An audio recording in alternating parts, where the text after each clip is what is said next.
onurğu sütun xəstəlikləri kəskin artıb. O da hərəkətsizliyin nəticəsindədir.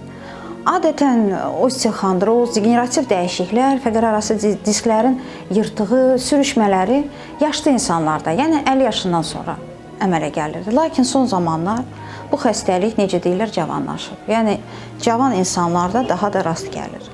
Nəyin nəticəsində? Əlbəttə ki, travma, ağır yük qaldırmaq və hərəkətsizlik, əzələ tonusu aşağı düşmək. Onurğu sütunumuz boyun, kürək və bel hissəyə bölünür. Boyun hissədə olan problemlər beyin qan dövranının pozulmasını əmələ gətirir. Daha da ciddi bir simptomlar üzə çıxır. Yəni kəskin baş ağrılar, başın gicəllənməsi, bir anlıq ürək bulanmalar, qulaqda küy, göz qabağında qaraltılar.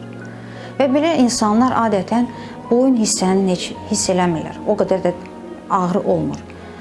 Boyun hissədən çıxan sinirlər bizim yuxarı ətraflarımıza qida verir.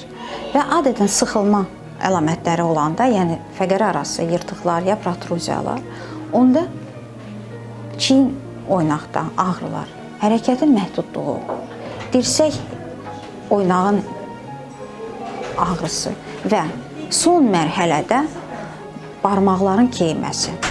Yəni insan xırda əşyaları götürə bilmir. Qadınlar deyirlər, iynəni götürə bilmirəm. Xırdaca düymələri bağlaya bilmir. Və tədricən, illər örtükcən bu insan əlillik vəziyyətinə düşür. Yəni son mərhələyə çatmamış, əlbəttə ki, müraciət eləmək lazımdır. İnsanın əmək qabiliyyətli yaş həddi 20 yaşından 55-60 yaşa qədər hesab edək.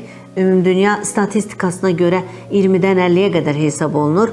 Amma əmək qabiliyyətli yaş həddində təkrari fəqərası disk yırtığından edilmiş əməliyyatlar, əməliyyatdan sonraki fəsadlar insanı əlil vəziyyətinə məhkum edir və əmək qabiliyyəti itir.